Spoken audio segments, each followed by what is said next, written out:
Na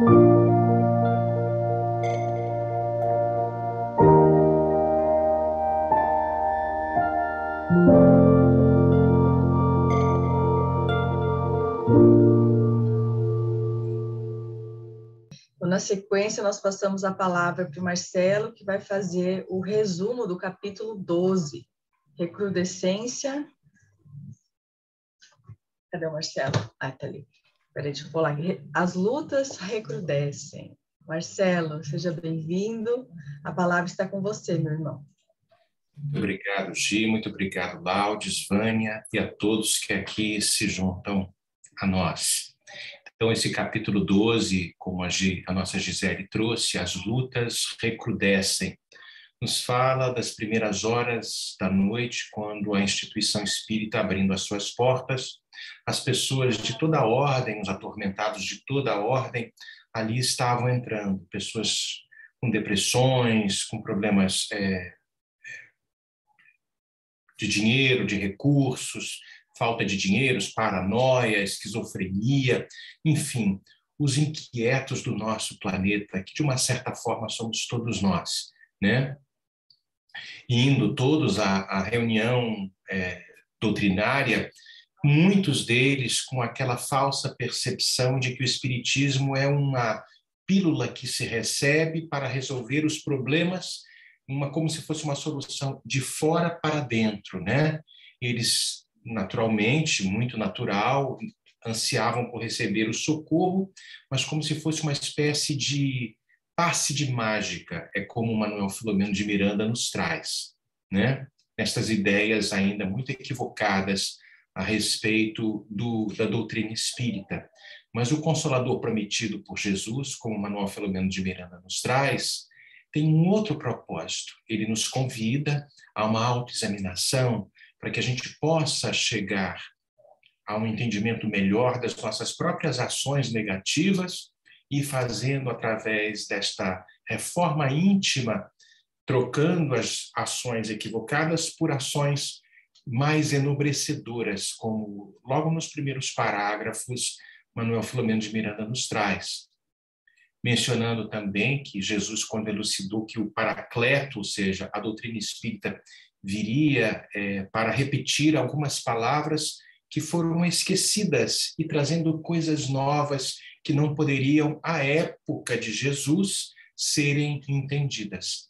Então, a missão do Espiritismo é de iluminar consciências, como foi o começo da prece da nossa querida Vânia. Mas, naquele momento, o salão onde seria conduzida a exposição doutrinária estava sendo preparado, o auditório estava sendo preparado para a palestra semanal, né, onde seriam trazidas algumas elucidações doutrinárias.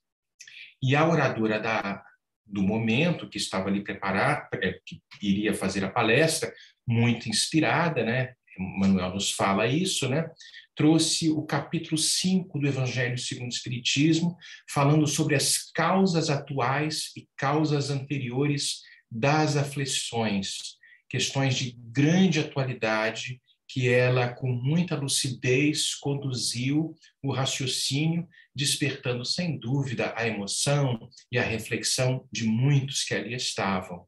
Terminado, então, a sua exposição verbal, como o Manuel Filomeno de Miranda nos traz, carregada de vibrações muito harmoniosas e daqueles fluidos salutares que foram despejados por toda a plateia, alguns candidatos, algumas pessoas que ali estavam, foram direcionadas às entrevistas especiais, como ele nos fala. Naturalmente, os atendimentos fraternos, que nós conhecemos na Casa Espírita, né? Seguiram, então, estes selecionados por uma sala contígua, e os demais permaneceram no recinto, no próprio salão, recebendo a bioenergia, ou seja, os passes que ali estavam sendo conduzidos. Manuel Filomeno de Miranda e os outros amigos espirituais estavam cooperando com os médiuns passistas, quando naquele momento o mentor dos trabalhos, no âmbito espiritual, ele parece que foi procurado por uma senhora desencarnada, uma senhora aparentemente de uma idade um pouco avançada, né, que vinha rogar auxílio, socorro para o seu neto que estava encarnado, né, e que foi também encaminhado para o atendimento fraterno. Então, o neto, com certeza, estava também no recinto, escutou a palestra. Terminada a palestra, este neto foi um dos conduzidos para o atendimento fraterno, né? Mentalmente, a ordem do mentor espiritual passa aquele comando para Manuel Filomeno de Miranda e todos aqueles que estavam ali, e eles foram também para acompanharem o diálogo que ocorria entre o orientador, que estava encarnado, o atendente, o trabalhador do centro espírita, ao jovem que encontrava-se em quadros de profunda depressão e agravados também por um quadro obsessivo, né? E o aspecto da entidade que estava vinculada àquele jovem, que foi objeto da vozinha também desencarnada, daquela senhora mais velha, desencarnada, intercedendo pelo seu neto. Então, esse espírito que estava vinculado a esse jovem tinha um aspecto muito, muito complicado, até de uma transformação lupina, né? Ele estava assim com seu perispírito assim já deformado da forma como ele se apresentava, né? Acoplado ao jovem, né? E este acoplamento acontece de perispírito a perispírito.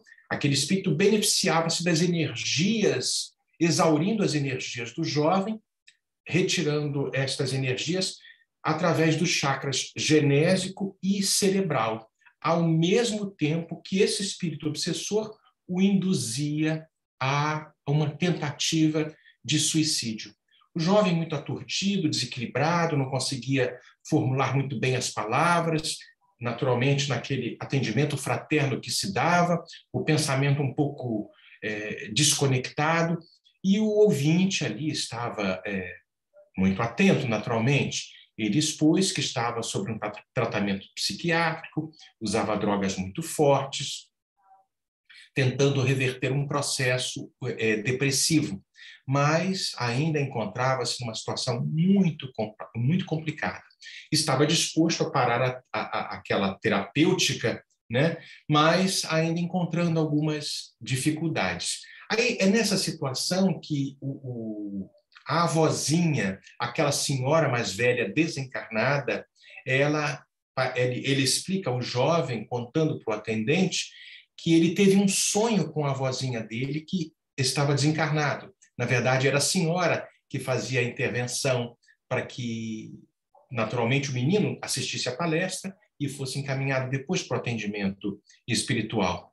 E aí o jovem, descrevendo o sonho que teve com a avó, falou que sentia uma paz, recordava das coisas do passado, sensações melhores, mas ele era constantemente também martirizado pelo seu pai, que estava encarnado. Ou seja, o jovem tinha uma situação um pouco complicada no seu lar. O pai que o cobrava, chamava ele de preguiçoso, de demente, fazia todo tipo de impropério. E aquilo era atenuado um pouco pela mãe que estava encarnada também. Então, vemos aí um quadro de um jovem deprimido, passando por um tratamento psiquiátrico, tem um pai que o pressiona muito e um processo obsessivo que estava ocorrendo da mesma forma. Ele tinha 25 anos de idade, demonstrava uma situação ainda muito desgastada do ponto de vista da aparência, parecia mais velho do que realmente os 25 anos, né? Mas, inspirado pelo seu guia espiritual, né? Naturalmente, ali ele foi levado, né?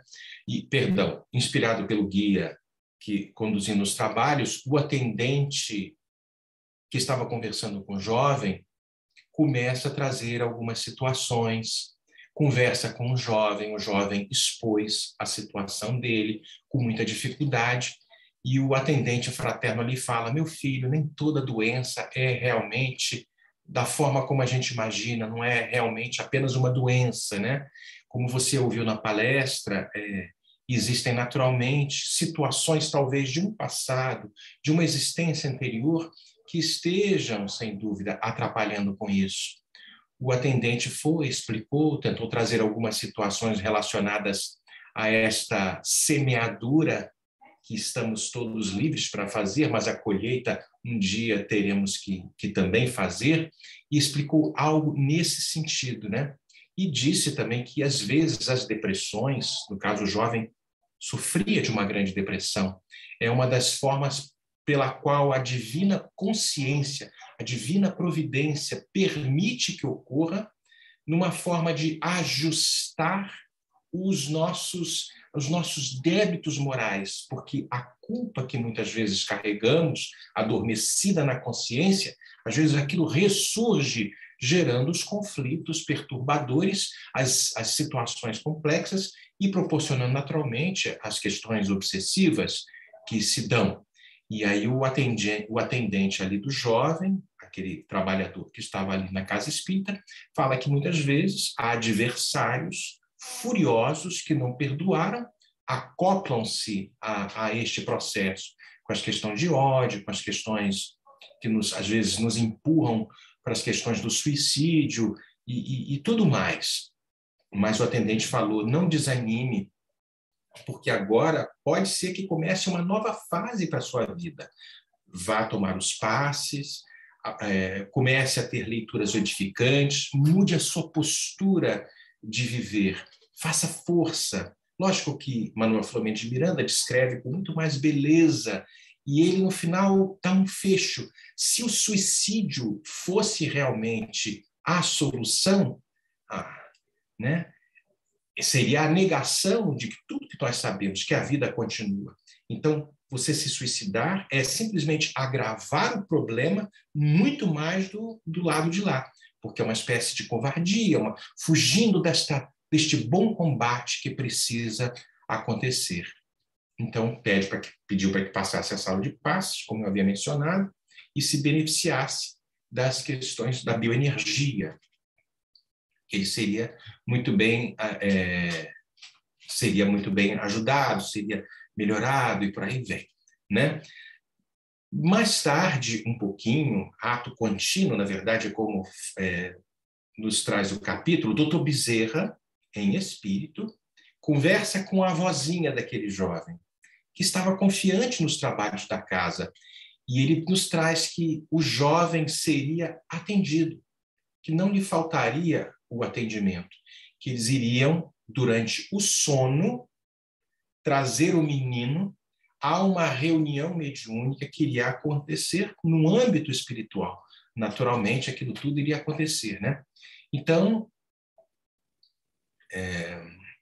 mais tarde, o jovem, dormindo, ele é conduzido pelas entidades espirituais trabalhadoras do centro. O Dr. Bezerra tem explica à vozinha o que ia acontecer, e ele é trazido para o centro espírita, em espírito, em desdobramento. Naturalmente, a entidade obsessora estava acoplada com ele também, porque a ligação é de perispírito a perispírito. E foram os dois, o obsidiado e o obsessor, para os tratamentos que iriam acontecer.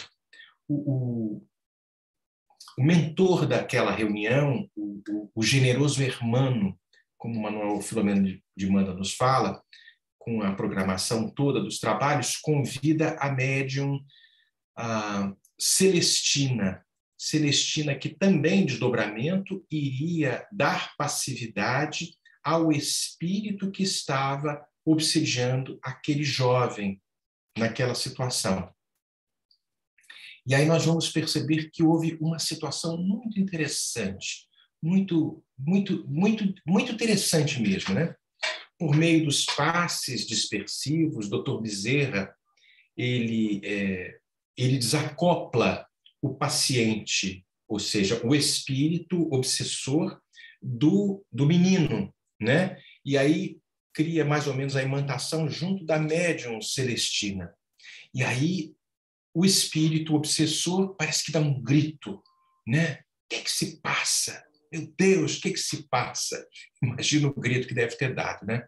Qual é a razão deste conselho, deste tribunal que está reunido, que me obriga a me apresentar contra os meus próprios interesses? Mais ou menos assim.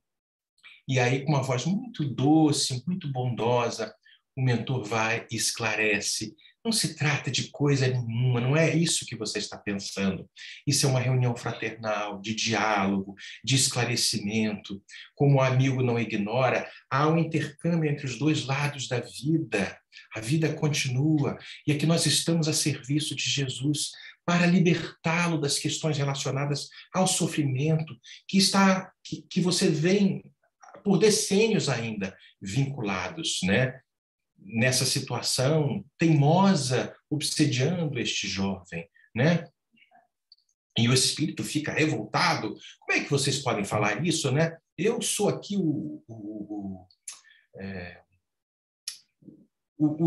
a vítima, e ele coloca, por que esta falsa preocupação comigo?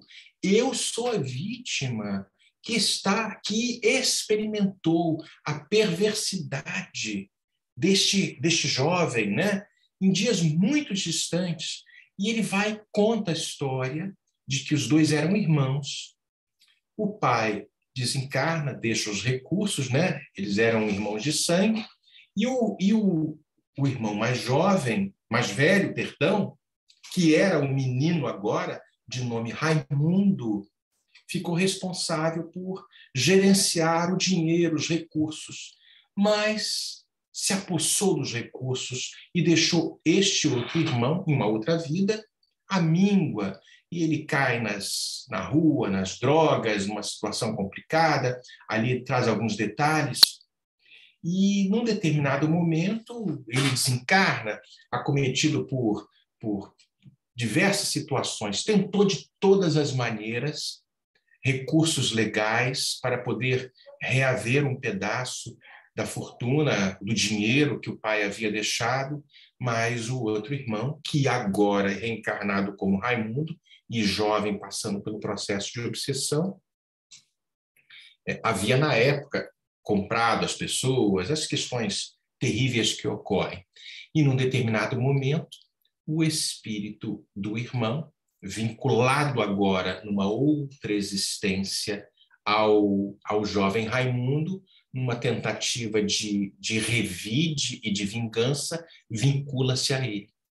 E aí nós vamos vendo todo o drama que se traz neste capítulo 12. E é bela a situação, bela e trágica ao mesmo tempo, nos mostrando que não há uma ação que nós façamos que não estejamos isentos das situações, da culpa, dos problemas. Eles fazem uma solução, eles trazem uma certa analogia, falando de Abel e Caim, dois irmãos. Abel mata Caim, Caim mata Abel. Nós sabemos, está ali no livro de Gênesis, na Gênese mosaica, no capítulo 4, no versículo 16, 17, 18, alguma coisa assim, e a gente vai perceber dessa situação, quando Caim mata Abel, ou seja, dois irmãos, nesta mitologia do Velho Testamento, ele faz esse tipo de comparação, que ele seria o Abel, e o irmão, numa outra vida, foi o Caim. Mas aí a vozinha se apresenta desencarnada e fala, meu filho, você não está me reconhecendo? Você não me reconhece? E fala assim, eu fui sua mãe naquela época. O Melquíades é o nome do obsessor naquela época. Eu fui a mãe de vocês dois. Naqueles dias tormentosos, eu retornei ao mundo antes do teu pai e tenho buscado desde então para que vocês possam se acertar nestas questões. É lógico que ele foi um filho ingrato, um irmão muito ingrato, mas esse não é o objetivo. Você está perdurando as situações de ódio e você, na verdade, está se prejudicando. As minhas palavras talvez não sejam tão belas quanto a de Manuel Filomeno de Miranda, mas ela nos traz essa situação. Até quando você vai resistir a isso tudo? E nos traz também uma observação de que o pai do Raimundo era, na verdade, o pai atual do Raimundo era, na verdade, também o pai dos dois numa vida anterior. aquele que desencarnou e deixou o recurso. E por, sem saber entender muito bem como metabolizar esses sentimentos, ele meio que descontava, pressionava o menino Raimundo. A gente vê essas animosidades que existem entre pai e filho pai, mãe e filho, irmãos, tudo isso, resquícios de um passado, e muitas das vezes nós não sabemos como isso tudo se dá. O espírito ali fica impressionado com toda esta revelação, e ele se debate muito, e ele não aceita, mas a vozinha, ajudada naturalmente por outros que estavam ali, de uma forma muito doce, tenta demovê-lo de todas estas situações.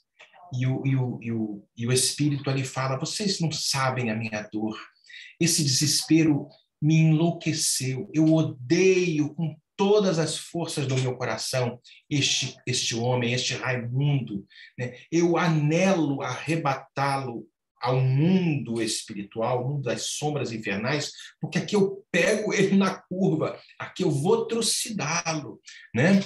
E aí ele dá um grito desesperado: tem piedade de mim, eu sofro o desvario destas dores que me consomem, mostrando, na verdade, que os obsessores são grandes infelizes. Com estas dores mal resolvidas, essas situações mal resolvidas, essas situações que nos drenam as energias, muitas vezes o obsessor, pensando que está prejudicando ao outro, e com certeza está se prejudicando também. E aí a vozinha vai: aqui estou, filho do coração, sempre como tua mãe que muito te ama e também sofre com a tua mãe. Vocês dois são meus filhos, necessitados de carinho. E aí parece que é feita uma indução, o sono, ela vai induzindo para que ele durma, o espírito obsessor durma e possa ser acolhido nos seus braços. O trabalho tudo acontece, ele repousa, ele dorme.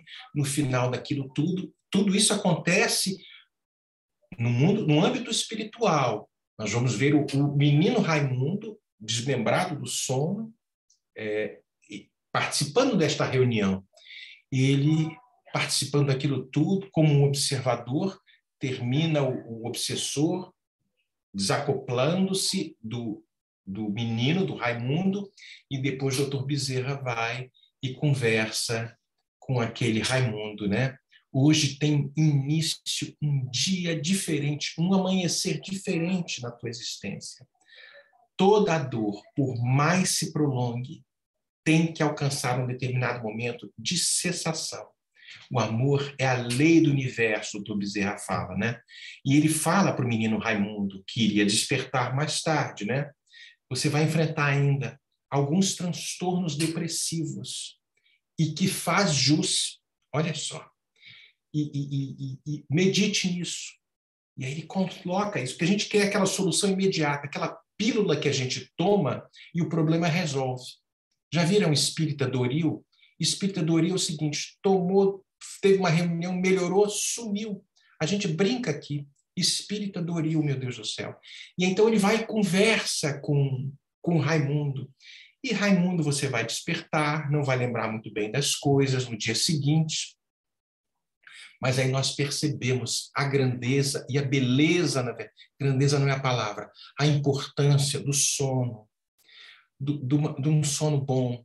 Quando eu falo de um sono bom, ele foi inspirado pelo mentor, o menino, compareceu à reunião pública, à reunião doutrinária, foi depois conversar no atendimento fraterno, explicou o seu problema. Ali as portas já estavam se abrindo.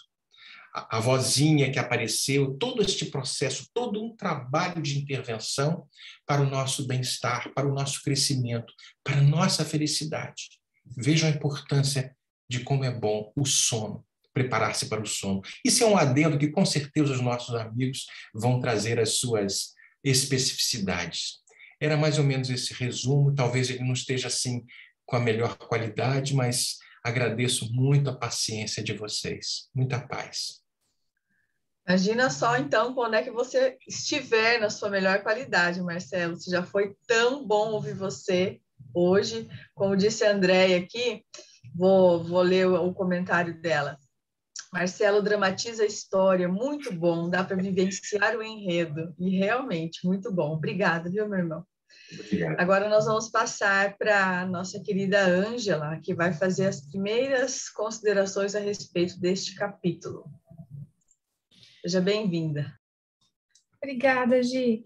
Boa noite, amigos. Uma alegria nós nos reunirmos para mais um capítulo desse estudo. E hoje, então, nós vamos ter essa tarefa, incumbência, depois do resumo que o nosso querido Marcelo nos trouxe, de fazer as primeiras reflexões sobre ele.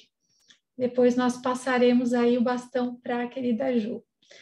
Mas, para que nós possamos iniciar a reflexão, nós trouxemos hoje algumas lâminas aqui, para que nós possamos acompanhar de forma um pouquinho mais detalhada algumas ideias que nós gostaríamos de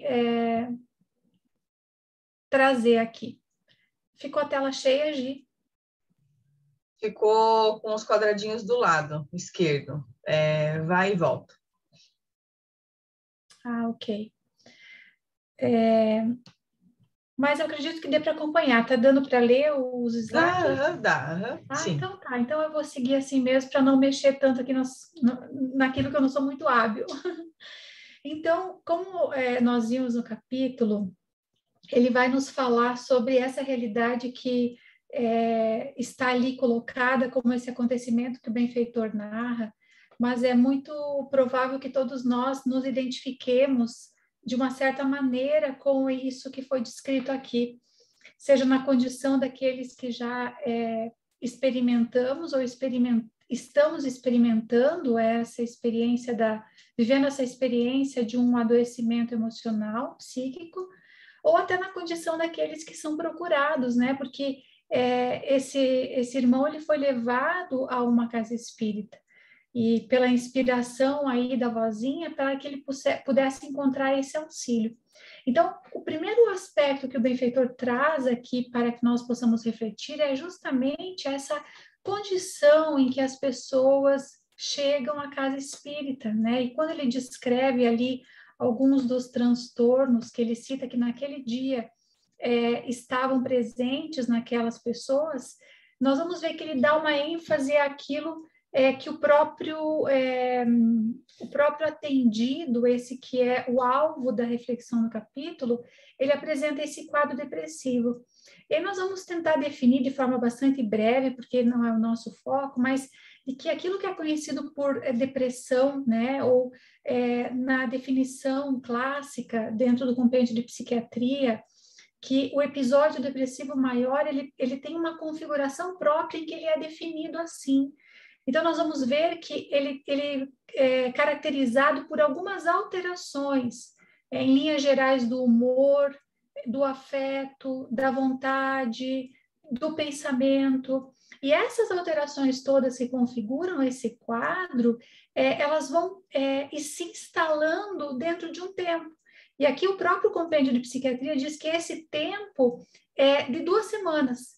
Então, vejamos que a partir de 2 semanas, a permanência dessas alterações em algum nível já é qualificado como esse transtorno depressivo ou esse episódio depressivo maior, que é um transtorno do humor, da mesma maneira que o transtorno bipolar. Então, é assim que esse atendido chega. Então, ele apresentava o quadro da depressão já instalado, como nós vimos, ele estava sob tratamento, então ele estava sob tratamento especializado, o que é algo digno de nota, porque vejamos, dentro das ciências psíquicas, daquilo que é o ponto de vista materialista, porque é onde as ciências se embasam, né, na configuração da nossa existência material, nós vamos ver que o grande escopo das pesquisas está voltado para o âmbito das comunicações nervosas. Então, nós vemos que o suporte medicamentoso que é oferecido num quadro depressivo, ele tem a finalidade de atuar sobre uma instância que dentro das ciências psiquiátricas, das ciências médicas e psicológicas, seria como causadora, a origem do problema. Mas nós sabemos que essa perspectiva materialista, ela dá conta de explicar até um certo nível essa problemática, mas ela não atende em profundidade às raízes causais, à gênese de todo esse problema. Então, é assim que nós vamos buscar para a nossa reflexão um pouco mais detalhada sobre esse transtorno do humor, sobre o quadro da depressão. Nós vamos buscar lá na obra da benfeitora Joana de Ângeles, especificamente numa obra que é dedicada a avaliar as contribuições que ela faz para a análise dos transtornos mentais. Essa que foi realizada por vários trabalhadores, psicólogos, psiquiatras, ligados ao núcleo de estudos, né, Joana de Ângeles, e ligados à Associação Médico Espírita. Então, diz a benfeitora, no capítulo que é dedicado ao estudo do transtorno depressivo e bipolar, que ao longo das nossas reencarnações, o espírito ele foi saindo de um estado inicial e desenvolvendo as suas potencialidades, ou seja, ele foi se habilitando, mas ele partiu de uma condição em que o guiava eram os impulsos, que eram oriundos da natureza instintiva animal, que na realidade configuram os nossos primeiros momentos de aquisição da razão. Então, nós vamos vendo que o instinto, desde o início da nossa trajetória evolutiva, eles têm um papel muito importante, porque foram eles que foram nos dando intuitivamente essa noção de que nós estávamos rumo ao progresso, rumo à evolução. Então, nesse processo todo, o psiquismo ele foi imprimindo no perispírito essa manifestação de cada fase do nosso estágio evolutivo. E nós vamos lembrar que Kardec, quando vai falar no capítulo 4 de O Livro dos Espíritos, na questão 73, quando ele vai indagar sobre a questão justamente dos instintos. E lá ele vai receber as respostas de que os instintos são uma espécie de inteligência rudimentar, que tem uma importância muito grande nessa trajetória inicial do espírito. E que esse instinto, ele nos conduz para a manutenção da sobrevivência. Então, os instintos, eles seriam um guia seguro. Mas aí Kardec vai avançando e na questão 75, ele vai perguntar se eles são um guia seguro, por que nem sempre, então, como Kardec vai, na verdade, receber a resposta de que muitas vezes o instinto ele é mais seguro, ele é menos falível do que a própria razão. E aí, Allan Kardec, na questão seguinte, ele vai indagar por que nem sempre, então, a razão é um guia infalível. E aí a resposta que ele recebe é muito interessante para que nós possamos entender esta evolução do espírito diante das suas escolhas. Porque ele recebe como resposta o seguinte: seria infalível a razão se não fosse falseada pela má educação, pelo orgulho e pelo egoísmo. O instinto não raciocina, a razão permite a escolha e dá ao homem o livre-arbítrio. Então, aqui nós vamos vendo que este indivíduo, esse espírito que foi atendido lá naquele momento, ele sofria toda aquela conjuntura, aquele quadro, como produto de escolhas que ele houvera feito. Então, vejamos aqui, o instinto de sobrevivência, ele tem essa finalidade de cuidar da nossa existência, porque se não fosse ele, ou quando ele falha, quando nós vamos deteriorando a sua função, nós vamos nos comprometendo diante da própria existência material. Mas aqui é interessante observar que, dentro desse instinto de conservação, nós vamos pervertendo a sua finalidade a um ponto tal em que muitas vezes, vejamos, ele estava diante da escolha do que fazer com a herança que ele estava recebendo. Mas que aquela herança que estava recebendo, vejamos, a própria razão, ao olhar para aquilo, nós sabemos que do ponto de vista da manutenção da vida, nós não precisamos de uma grande fortuna para que a vida material seja mantida. Mas ali naquele momento, vejamos, não era o instinto de conservação que estava presente, mas sim a sua razão, ou seja, o raciocínio, a escolha, como diz aqui os espíritos dizem a Kardec, que pela má educação, pelo orgulho e egoísmo foi falseada. E ali naquele momento, certamente ele é levado a escolher aquilo, não por um instinto, mas por um produto da razão, do uso do seu livre-arbítrio. Então, aqui é como Joana nos diz, que essa natureza instintiva, então, ela vai no rumo da... Oi? Tá parado no primeiro slide. Tenta sair lá de baixo da exibição de tela grande. Isso, agora sim. Pronto, atualizou. Foi para o segundo? Foi para o terceiro, Gi? Foi, agora tá no capítulo 8, transtorno depressivo e bipolar. Ah, desculpem, gente, eu achei que vocês estavam seguindo comigo aqui. Desculpem, não, tudo bem, agora sim. Gi. Tá bom. Ok, então. Aqui, como diz ela, então, nessa esteira evolutiva saindo da condição instintiva, mas o instinto ele tem uma finalidade, mas a razão, à medida em que nós vamos fazendo uso do livre-arbítrio, nós pervertemos, inclusive, a finalidade do instinto. E segue a benfeitora dizendo, então, que essa desarmonia que nós vamos adquirindo como produto das nossas escolhas vai desarticulando esses tecidos sutis do nosso perispírito, que é esse modelo organizador biológico. E ele necessitará desse processo reencarnatório para se reequilibrar. É aqui, então, que nessa esteira das reencarnações, nós vamos trazendo essas marcas profundas que têm a finalidade de buscar essa harmonia. Então, vejamos que é produto do desequilíbrio, que nós trazemos as marcas, mas a finalidade desse desequilíbrio, ou dessa desarmonia, é reencontrar o equilíbrio.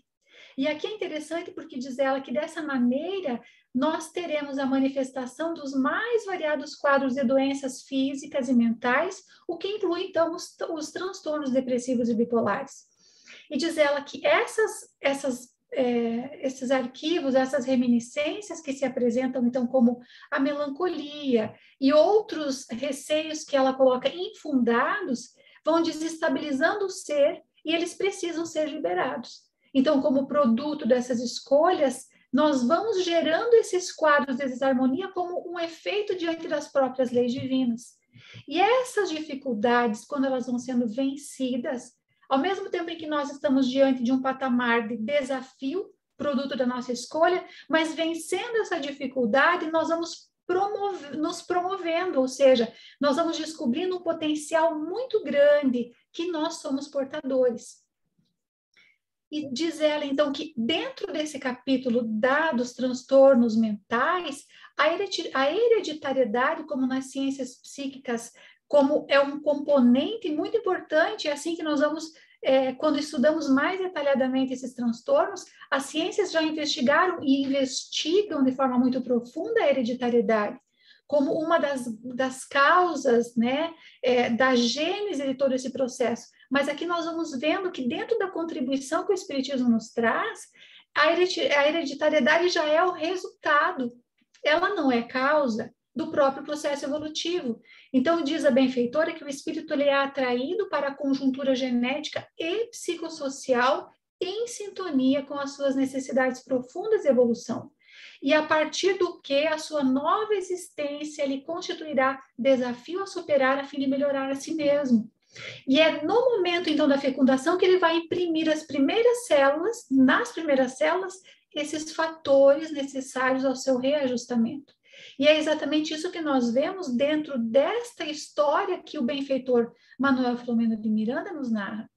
E diz ela, então, que como nós não fugimos, né, da própria consciência, essas atitudes que nós somos responsáveis, elas vão permanecer arquivadas no perispírito.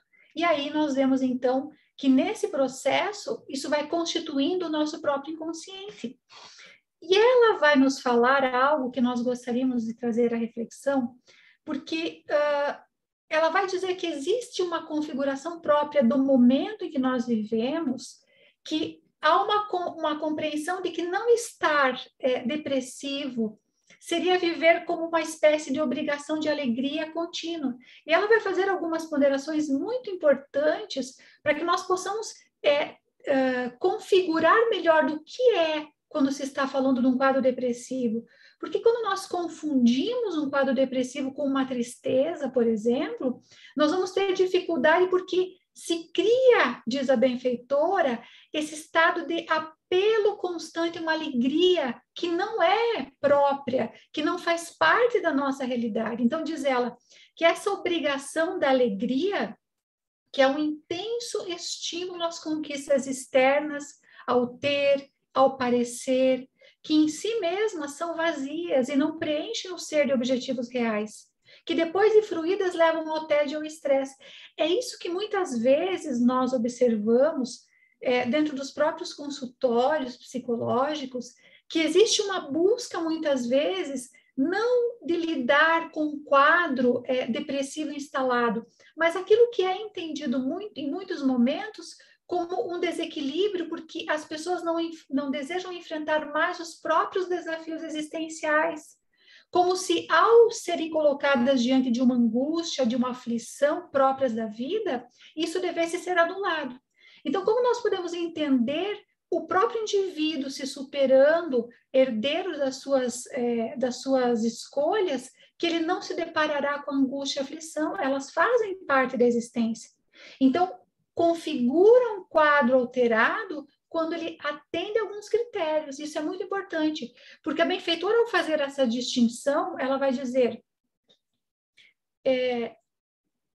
que, segundo a benfeitora, então, segue dizendo, a tristeza é a ausência momentânea da alegria, mas não o seu inverso. Ela não conduz ao desinteresse pela vida, mas pode ser compreendida como uma pausa para a compreensão da existência, mesmo nas pessoas que vivenciam extraordinários momentos de alegria.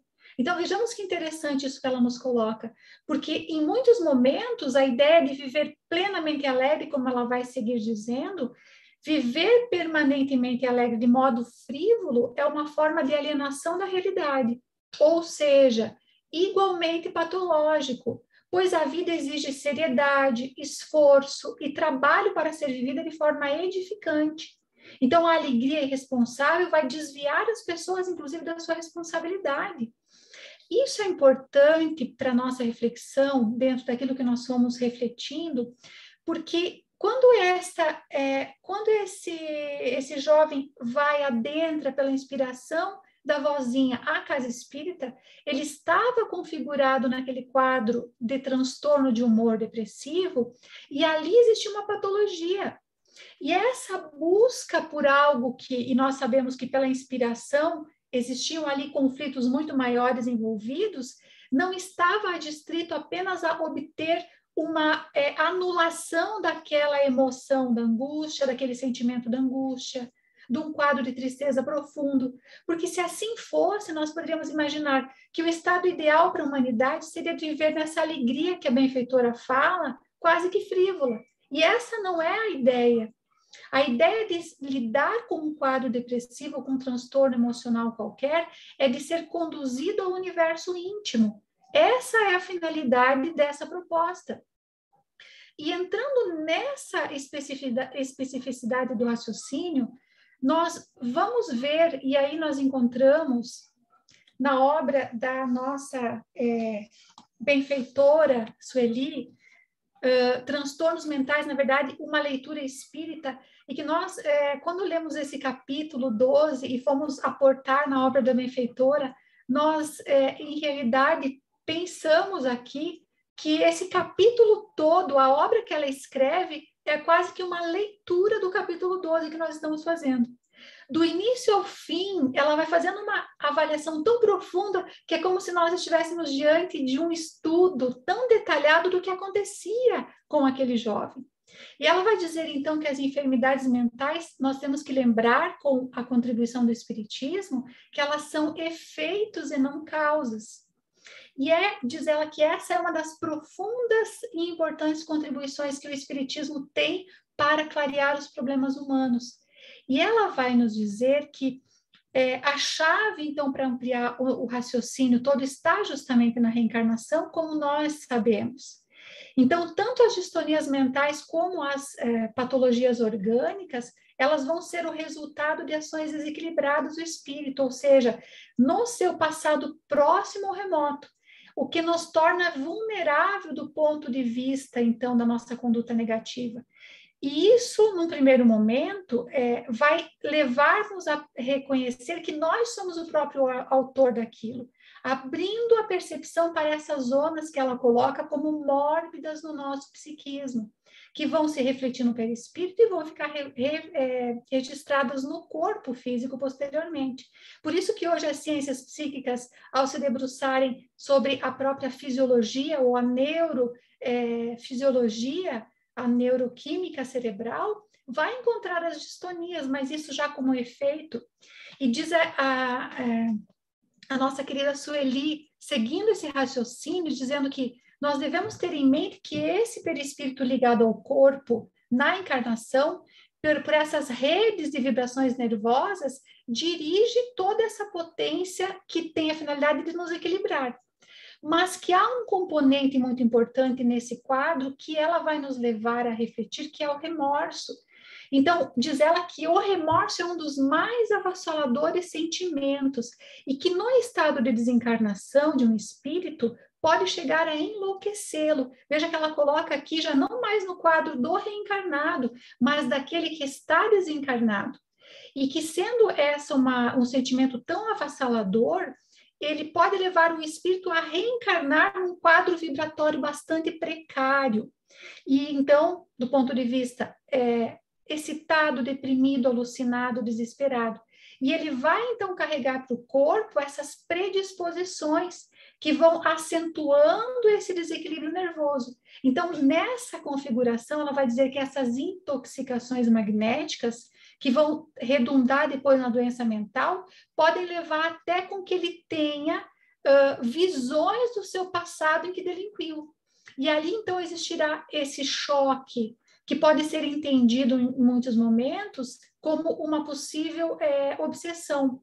E vai levá-lo a vários excessos de natureza sexual, alimentar. E ela diz que esse aspecto dará para ele a configuração de um obsidiado, mas que em realidade ali nós vemos que é a obsessão da sua própria memória profunda, que vinculou isso à sua personalidade humana. Então vejamos que interessante pensarmos que em muitos momentos esse quadro de interferência nos transtornos mentais é essa memória profunda, mórbida do ser, que ele mesmo traz em atividade. E voltamos aqui só um pouquinho, que essa fala que a Sueli nos traz nesse livro vai nos dizer, em realidade, que quando uma pessoa ela toma conhecimento do seu erro, né, porque ela feriu as leis divinas que estão inscritas na consciência, ela vai necessariamente o obrigar a se reharmonizar com isso. Então, esse espírito encarnado, culpado, ele vai sofrer essa injunção. E embora muitas vezes em aparente êxito, desfrutando inclusive de uma aparente felicidade, mas a sua consciência o acusa. E é somente então nesse momento que diz ela que diante da consciência culpada, vejamos que interessante isso, só há um meio para se libertar dessa consciência de culpa, que é o trabalho de dedicação ao dever, de reconstrução interior mediante o auxílio de si mesmo e a sociedade na qual se encontra. Nós achamos interessante esse aspecto de pensarmos, porque aqui o capítulo vai nos falar sobre esse processo obsessivo, mas que em muitos momentos o nosso transtorno emocional, o nosso transtorno mental, não necessariamente estará vinculado a um quadro obsessivo inicialmente, primariamente, mas que nós podemos estar trazendo essas reminiscências e nós próprios criando essas marcas, né? Essas memórias profundas que nos tornam a condição daqueles devedores. E quando ela vai nos falar que a única maneira de se libertar da consciência de culpa, e agora nós gostaríamos de finalizar a nossa reflexão com essa questão, porque vejamos, este jovem foi atendido num trabalho de doação daqueles que estavam numa casa espírita. E vejamos todo o trabalho que se sucede depois, que será trazido pela nossa querida Jussara, que vai se desdobrar naquilo, mas que iniciou no trabalho de acolhimento desse jovem na casa espírita. Então, vejamos, quando a Sueli nos traz que a única forma de nós lidarmos com a consciência de culpa é diante desse trabalho de dever, aí nós vamos lembrar Por que que nós nos vinculamos, todos aqui, na condição de culpados perante as leis divinas, às hostes espiritistas, ao trabalho da caridade dentro das casas espíritas? Não será por outra razão, senão pela nossa própria consciência de culpa, nessa busca por ressarcirmos e compartilharmos com os demais essa concepção que nós já temos. Então, vamos lembrar aqui que quando se fala da solidariedade, quando mais adiante, benfeitor Bezerra de Menezes vai nos falar, que é esse trabalho de solidariedade contínua, em que esse jovem recebeu esse recurso na casa espírita e que depois foi sendo atendido para que pudesse, então, trabalhar nas origens do seu transtorno obsessivo e depressivo. Então, seriam essas as contribuições que nós gostaríamos de trazer, Gi, e aí passamos, então, a palavra a você. Obrigada, Ângela. Você nos trouxe um riquíssimo material aí para aprofundamento, para estudo, com certeza, nos trazendo a querida Sueli, né, com as suas reflexões tão importantes para todos nós. Obrigada. Agora nós vamos convidar, então, a Jussara para dar continuidade aos aprofundamentos. Jussara, seja bem-vinda, a palavra está com você. Então, boa noite a todos, muito obrigada aos queridos que nos antecederam, que esclareceram mais ainda. Gente, como é tudo isso é tão complexo, né? E, na realidade, a riqueza que nós encontramos em cada um dos capítulos, né, os diversos ângulos que podem ser abordados para que a gente possa aprofundar esse nosso conhecimento, esse nosso entendimento, que diz respeito ao que cada um de nós, na realidade, é, né? As lutas recrudescem para todos nós.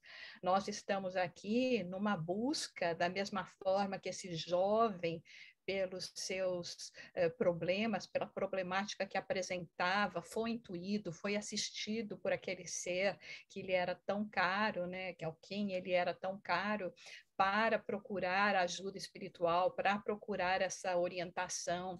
Isso nos leva a refletir sobre a importância desse trabalho espiritual, sobre a importância do centro espírita. E olha, quando eu falo centro espírita, aqui nós não queremos estar fazendo uma pregação só de voltem à casa espírita, voltem à casa física, que é bom também e extremamente necessário, e é aquilo, é onde nós vamos encontrar aquele ambiente, as pessoas que têm a mesma afinidade.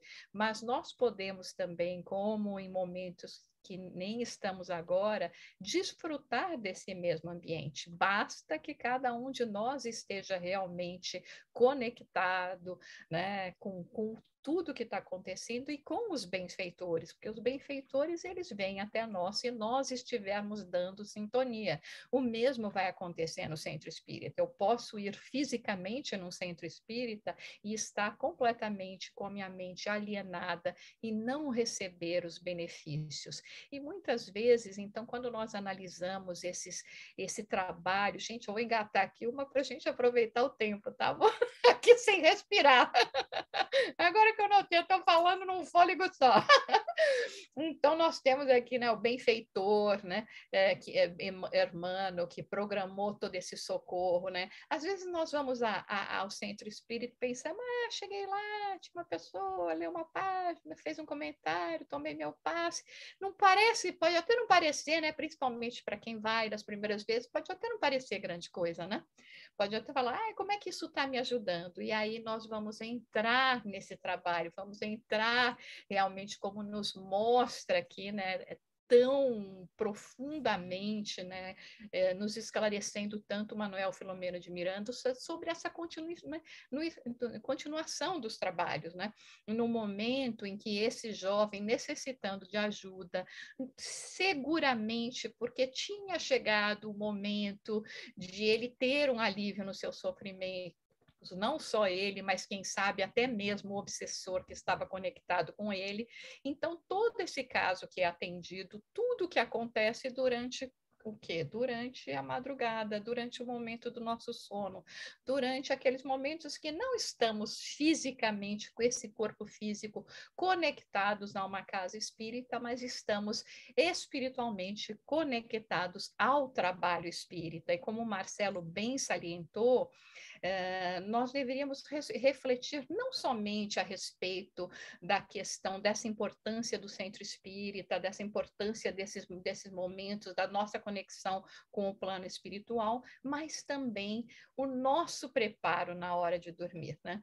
Porque nós podemos ser um desses assistidos, ou quem sabe até se já estivermos em condição de ir lá fazer alguma doação, participar do grupo de assistência, aprender com o que está acontecendo. Então, existem muitas coisas que, de acordo com a nossa afinidade, nós vamos poder, inclusive é uma fala que depois, né, Dr. Bezerra esclarece nesse capítulo mesmo, nos fala também neste momento em que Raimundo ele é convidado, ele é trazido por dois cooperadores. Então vejam, os espíritos se deslocam até a casa de Raimundo para trazê-lo em espírito, perispírito, para o local onde ocorreria assistência.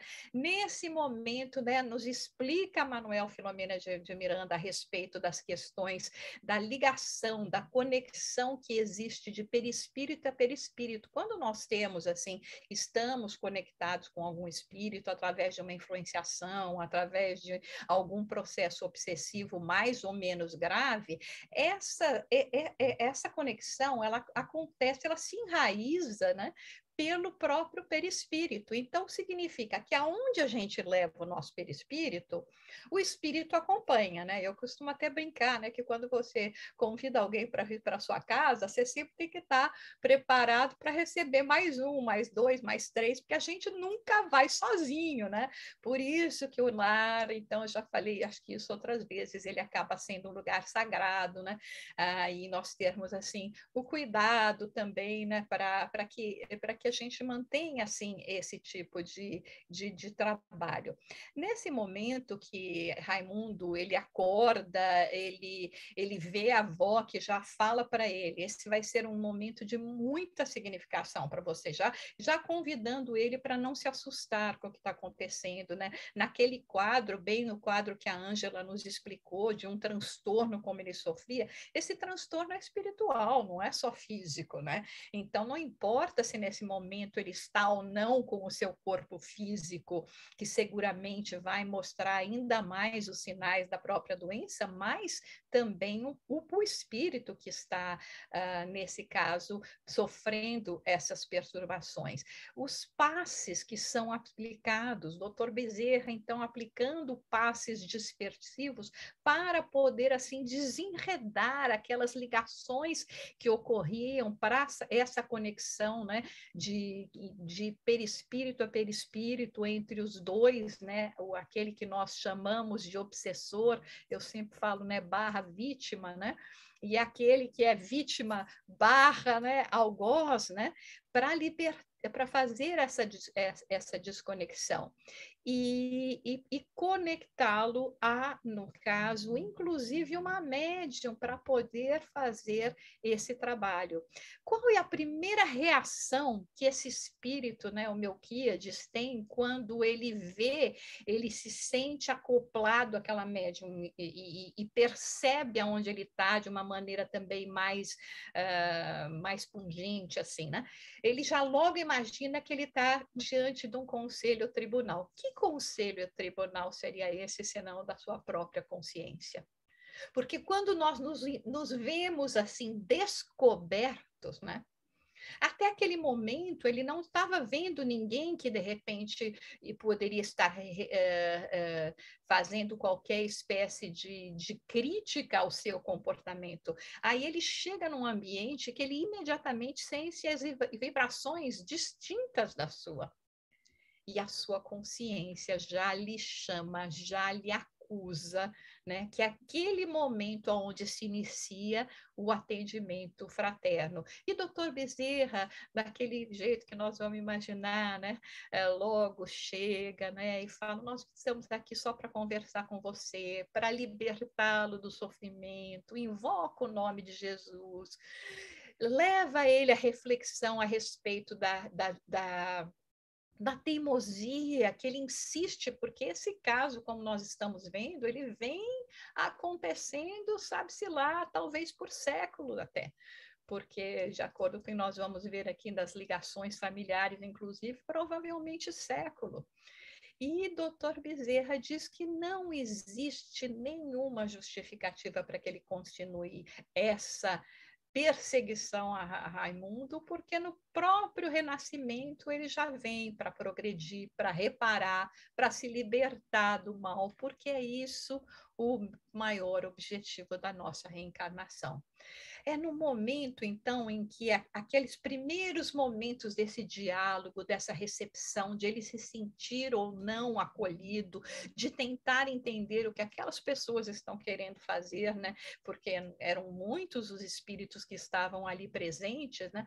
E ele logo questiona, mas se você está falando isso é porque você está tomando a defesa daquele que ele chamaria de Caim, já que o Abel sou eu, já que a vítima fui eu, né? Porque você se preocupa com ele se foi ele o que fez tudo. Explica, então, como o Marcelo já nos colocou, a história, né, da morte dos pais, de como o irmão, nesse caso, Raimundo reencarnado, era aquele que deveria estar tomando conta dele e acaba o levando a uma situação de completa miséria e abandono, que o leva a uma morte. Agora, vamos ver aqui, né, gente? Imagina só, esses dois irmãos nessa época que eles viviam, né? Acontece todo esse drama, até o que seria Raimundo naquela época desencarnar, voltar então ao plano espiritual, entrar numa situação um pouquinho mais de reajuste, de reajuste mental, né? De arrependimento, inclusive, para poder programar uma nova reencarnação, começar uma oportunidade, né, de uma outra vida e chegar a esses 25 anos, nós estamos falando aqui de seguramente perto de 100 anos. Né? Então vejam como esses processos de ódio eles nos prendem por tempo que é extremamente precioso para nós.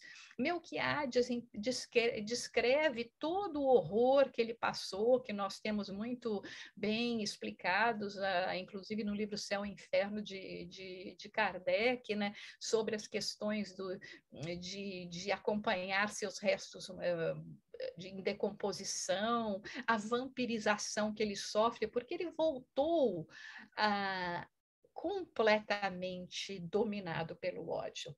E quando nós voltamos à pátria espiritual com esse sentimento, nós podemos voltar na ignorância, talvez vamos ter alguma dificuldade para nos reajustarmos, para compreendermos que já estamos num outro momento de vida, mas voltar com o ódio, aí nós ficamos joguetes, sendo joguetes das trevas. E depois até o período que ele consegue encontrar Raimundo num novo corpo.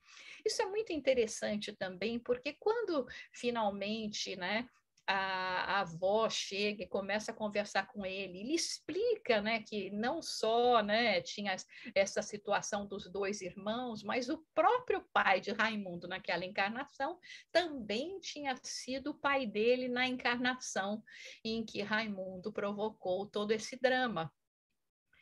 E Melquiades não percebeu, não viu o pai. Aí você fala, mas como? Ele vive na casa, vive com Raimundo, está lá obsediando. Como é que ele não reconhece? Exatamente por causa dessa aula magnífica que a Ângela deu para a gente, né? Nós nos conectamos pela culpa, mesmo que nós não trazemos conscientemente a noção do que aconteceu, dos acontecimentos, porque não temos as lembranças da vida passada, essa culpa, essa angústia, essa melancolia que muitas vezes nos atinge, é aquilo que faz com que nós sejamos reconhecidos qual a marca de Caim para se recuperar, como usa tão lindamente, né, para explicar isso poeticamente, Dr. Bezerra, para falar essa marca que nós trazemos do que é verdadeiramente o nosso espírito, a chaga das nossas imperfeições, a chaga dos nossos desatinos.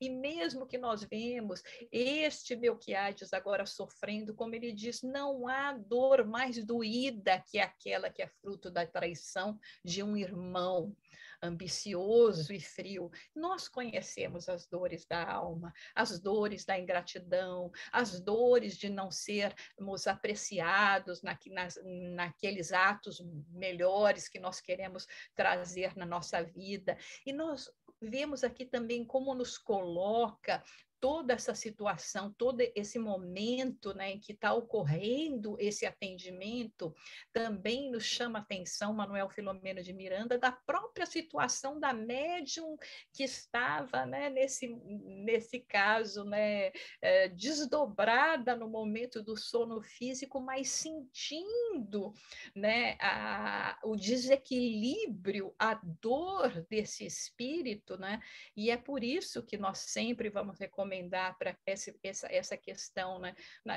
do preparo na hora de dormir, ou na preparação durante o dia para os trabalhos mediúnicos. O livro de Desobsessão de André Luiz nos fala, nos dá exatamente esse guia para que nós possamos estar melhores, preparados para que todo esse tratamento seja realmente de êxito, né?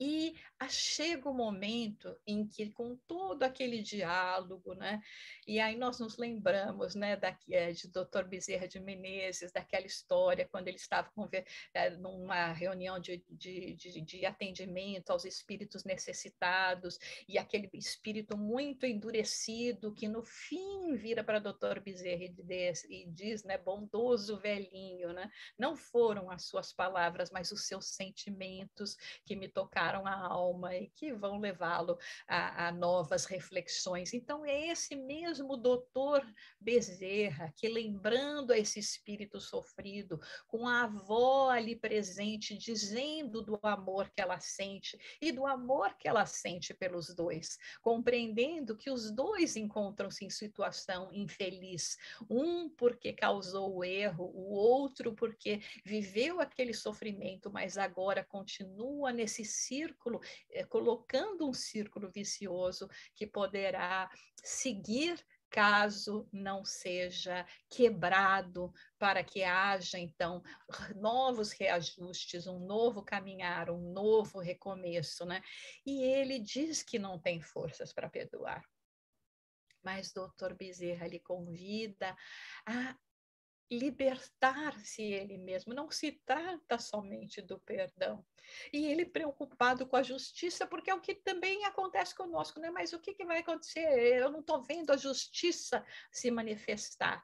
Primeiro que nós não sabemos o que passa com as pessoas. Às vezes as pessoas têm essa aparência, como a Ângela também nos colocou aqui, essa necessidade de nós mostrarmos que tem uma felicidade até aparente, mas e as dores e os sofrimentos que estão acontecendo? Né? Então, ele preocupado com a justiça, como se coubesse a ele ser aquele por quem a justiça se faria. Né? Nós vemos muito as questões, como nos fala Dr. Bezerra aqui, sobre a questão da lei de causa e efeito, né? No livro Ação e Reação, de André Luiz e Chico. Né? E ele explica que Raimundo está marcado pela memória da culpa, que ele vai seguir reajustando com a lei, sofrendo essa depressão que na realidade é depuradora, para que ele também não incorra em novos erros, né? Se uma mão é motivo de escândalo, melhor, né, que ela lhe falte, né, o olho. Então, como nós conhecemos da fala de Jesus, além de outros impedimentos que eles teriam. Nesse momento é quando também o espírito de José Petitinga e Jesus Gonçalves continuam fazendo assistência para aliviar o atormentado, né? E a avó que chega e pede a ele que siga um novo caminho, que ele, inclusive, já está sofrendo na mão do pai, porque o pai também não tem a compreensão, traz gravado o rancor de saber que o filho desgraçou o outro filho numa outra encarnação. E é assim que Melquiades, quando diz, né, você conhece a minha dor, esse desespero, né? Porque é uma sede insaciável, o ódio, a vingança é uma sede insaciável. Né? Por isso que Jesus nos fala, se você quer beber da fonte da água viva, essa fonte que nós precisamos, né, para não deixarmos que essas emoções destruidoras tomem conta de nós através do ódio, através do rancor, através de outros sentimentos, emoções desequilibradas que não nos dão paz, mesmo quando nós achamos que momentaneamente podemos nos distrair dela, né? E ele pede para esquecer, quando nós sabemos que nós não podemos esquecer, né? Aquilo que está na nossa história é a nossa história, né? Porque existe na nossa memória espiritual, mas esse primeiro ensaio de perdão, esse é necessário. Assim, então, né? Acompanhado, auxiliado por todo esse ambiente de amor que nós imaginamos, né, que gostaríamos de estar lá como testemunhas até para aprendizado, acaba sendo recolhido esse espírito que vai começar uma jornada que nós sabemos vai ser uma jornada ainda de muita dificuldade, aonde vai precisar muito de auxílio, de muitas preces, de muita oportunidade para realizar o seu reajuste. Dr. Bezerra dirige-se a Raimundo para que ele grave na consciência, já que no momento do despertar ele não vai ter a lembrança, né? Porque nós não estamos lá com o nosso cérebro físico, apenas com o nosso cérebro espiritual, né? Com a nossa memória espiritual, por isso é tão difícil nós nos lembrarmos, ainda não temos essa capacidade no estágio evolutivo que nos encontramos, para que ele, de alguma forma, ele se lembre que estão arquivados no inconsciente dele aquele momento aonde existe para ele, então, um novo amanhecer, né? O amanhecer de uma nova era, que é o título do nosso estudo, da obra que estamos estudando, mas para ele também uma nova era. E termina dizendo, e é o que, como nós hoje, né, também daqui a pouco já estamos nos aproximando da hora de nós nos recolhermos, de fazermos o nosso desdobramento através do sono físico, de nós também nos lembrarmos como é precioso esse momento do nosso desprendimento e que nós vamos ser levados de acordo com esse nosso campo vibratório, a nossa afinidade, a regiões de aprendizado ou a lugares de sombra e de dor. Então, era mais ou menos as considerações que nós tínhamos para hoje, para vocês.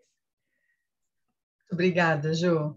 Acho que depois dessa aula desta noite, todo mundo vai começar a trabalhar aí o perdão, né? O auto-perdão e o perdão. Obrigada. Então, agora a pergunta para o Laudes, que é a seguinte. Muito se fala sobre a depressão e o suicídio neste capítulo. Sabemos que a depressão vem crescendo de forma alarmante, bem como o número de suicídios. Filomeno de Miranda alertou sobre este problema na sua última obra, quando afirmou que esses problemas recrudesceriam como consequência da pandemia. Pergunto, ao sabermos que as obsessões, na maioria destes casos, fazem com que haja a dominação quase absoluta sobre a vontade do obsidiado, haveria algum atenuante para o suicida? Como esses casos, de forma geral, podem ser compreendidos, já que não haveria consciência plena e intenção da pessoa em tirar a própria vida? Queridos amigos, nossos votos de alegria e na honra da oportunidade que nos oferece de estudarmos.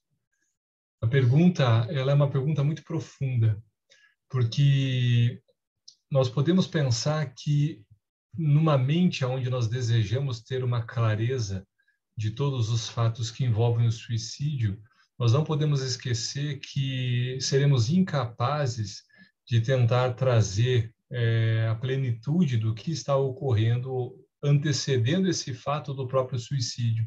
Mesmo os laços dos processos obsessivos, da subjugação mais grave, nós desconhecemos todo o processo antecessório.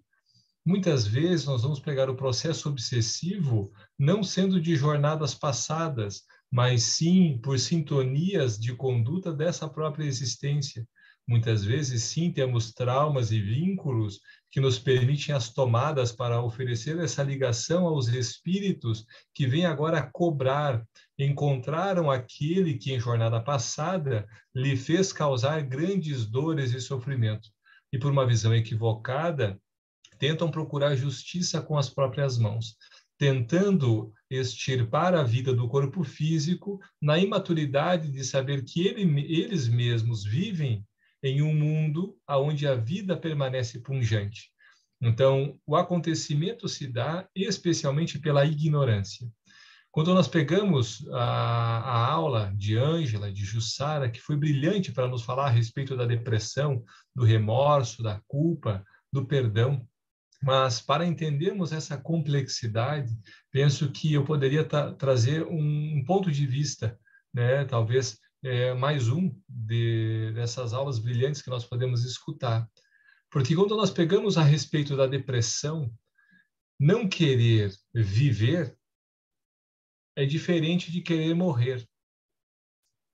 Então, quando nós pensamos na profundidade de uma pessoa que vive um estado depressivo, né, essa descida faz com que o indivíduo comece a passar por uma experiência que pode lhe trazer reflexões que nenhuma outra descida talvez possa oferecer.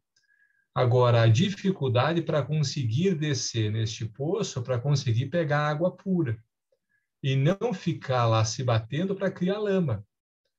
Porque o fato de não querer viver é porque algo aconteceu na sua vida que faz com que o estímulo, o brilho e os raios de sol e da alegria não estejam presentes. E por mais que relembre de fatos, acontecimentos vividos outrora, isso não lhe traz mais aquele bom ânimo, mas é uma recordação lhe trazendo a tristeza de um momento já vivido. Mas não lhe traz aquela disposição para incendiar o esforço para recomeçar. Porque é exatamente esse tormento em que está vivendo que lhe fará perceber em si o que precisa ser ajustado. O grande problema é que nós, como todos somos criaturas humanas, que temos altos e baixos, se nós não tivermos ainda alguma descida, seja de pré-depressão, depressão mais profunda, se não passamos em algum momento da nossa vida, passaremos. Porque estamos vivendo em um mundo que irá nos provar ainda os testes físicos, emocionais e espirituais. Então, sabendo dessa forma, nós temos que estar alertas e criarmos as ferramentas para analisar a nossa intimidade. Porque a partir do momento que nós vamos começando com o estímulo de não querer viver e pensar já numa fase mais avançada de querer a morte, são conteúdos muito diferentes. E a partir do momento que eu imprima essas formas, pensamentos, as minhas companhias começam a atuar de uma forma fluídica muito mais grave para me induzir pensamentos cada vez mais tentadores para tentar concretizar tal objetivo. Agora, quando nós pegamos na pergunta 1009, de Allan Kardec, no Livro dos Espíritos, tem um comentário ali de Paulo Apóstolo, porque tem múltiplas respostas de vários espíritos, mas este de Paulo sempre me chamou muito a atenção, que fala mais ou menos assim, me permitam a leitura, que fala assim, ó, vamos pegar aqui. Um falso movimento da alma afastando o indivíduo do objetivo da criação. Esse sim é um efeito que nós todos temos em algum momento da nossa existência. Um falso movimento da alma que afasta do objetivo nosso proposto pela criação, pelo Criador. Esse falso movimento se dá especialmente pela ignorância. desconhecemos. Muitas vezes é o orgulho, é o ego, é o egoísmo e tantas outras facetas viciosas da ignorância do nosso espírito. Mas o que eu acho fantástico é justamente isso. Qual é a consequência desse falso movimento? Aí Paulo afirma assim, ó, a consequência natural derivada desse falso movimento é uma certa soma de dores, necessário a desgostá-lo da sua deformidade, pela experimentação do sofrimento. O castigo é o aguilhão que estimula a alma, pela amargura, a dobrar-se sobre si mesma e a buscar o porto da salvação. Então, todos nós que estamos vivendo os momentos de melancolia, de tristeza, sejam num processo de ansiedade, de outros transtornos da ansiedade generalizada, da TAG, e tantas outras patologias que afligem os nossos sentimentos através dessas sensações atormentadas, é o momento para que nós possamos pegar da ferramenta do Evangelho, enfrentando essas dificuldades, primeiro, para criarmos as proteções vibratórias, para bloquear os estímulos dos espíritos que estão nos atormentando. Segundo, começarmos a criar mecanismos para começar a controlar o fluxo mental do pensamento, para verificar qual é o ensinamento que aquela situação que eu estou vivendo hoje me proporciona de aprendizado. Eu estou desgostoso do quê? Porque por mais que eu olhe, o sol está brilhando lá fora, eu sou espírita, eu tenho uma família, eu tenho um trabalho, eu tenho saúde, mas o que é que me está fazendo gravitar agora, um pouquinho distante do objetivo da criação? O que foi que me empurrou nessa gravitação, como o próprio Paulo coloca no início dos seus comentários? Por que eu estou indo nessa gravitação longe? O que me afastou? Qual é o meu fluxo mental que está passando internamente, na minha essência, que está me causando o tormento? E não há uma terapia de fora para dentro, porque essa terapia é de dentro para fora. Por mais que haja os medicamentos necessários para os reequilíbrios dos neurotransmissores, dos neuropeptídeos, para as conexões cerebrais e hormonais, esses são os controles dos efeitos, da mesma forma que a própria obsessão também é um efeito. A proposta do Evangelho segundo o Espiritismo é que nós possamos justamente entender a mensagem de Jesus e começarmos a enfrentar estas causas. E a causa está exatamente ainda na ignorância que nós temos sobre os nossos próprios vícios, fatos que nos levem a um processo ainda de imperfeição, que gradativamente iremos burilar, aperfeiçoar essa pedra bruta. Transformaremos uma pedra assim polida, mais harmônica, mas enquanto não aprendermos a fazer isso, gravitando sim nos momentos de ansiedade, melancolia, depressão, no momento que estamos vivendo como um processo natural da nossa existência, não poderemos ter a imaturidade ou a infantilidade de querer viver a ilusão das alegrias ou da felicidade do mundo corpóreo, vivendo e experienciando todas as sensações, utilizando das drogas, os medicamentos, para tentar levar a um estado de euforia pleno, porque o corpo gasta e a matéria passa. Conhecendo isso, é importante que, em todos os momentos que nós estamos vivendo, possamos, no final do nosso dia, realizar a avaliação positiva dos nossos atos, negativas dos nossos atos, e começarmos diferente. Parece simples, todos nós já estamos, às vezes, cansados de ouvir, mas sejamos sinceros conosco mesmo. Quantos de nós estamos praticando isso diariamente? Temos tarefas, temos as nossas atribuições na casa espírita, realizamos as nossas múltiplas atividades, mas quantos de nós estamos fazendo uma base? A base é fundamental para esse edifício. E a base é analisarmos realmente o nosso ponto essencial, a nossa intimidade. E começarmos do princípio. Esta avaliação. Porque nós sabemos que sim, essa curva vai passar. Claro, não vamos viver um processo depressivo toda a nossa existência, como não vamos viver a alegria em todos os momentos da nossa vida. Agora, analisar os conteúdos dessas curvas da nossa existência nos farão, quando a irmã morte chegar para fazer o recolhimento deste corpo físico para a persistência da nossa vida imortal como espírito, possamos sair daqui melhores do que entramos.